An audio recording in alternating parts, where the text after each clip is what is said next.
अस्सलामुअलैकुम। Welcome my YouTube channel daily Urdu knowledge में।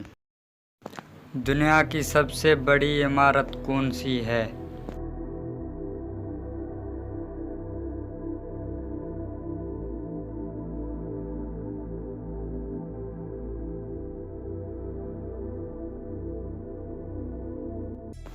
जवाब है बुर्ज खलीफा। वो कौन सा जानदार है जो अपनी गर्दन नहीं मोड़ सकता?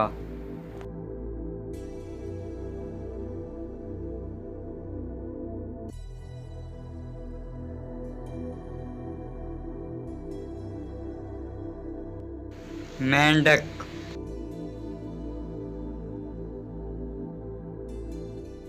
वो कौन सा परिंदा है जो अपना घोंसला खुद नहीं बनाता?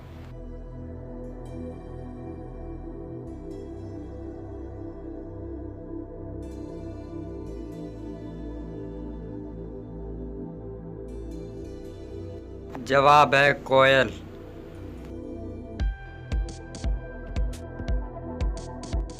पाकिस्तान का कौमी रस कौन सा है?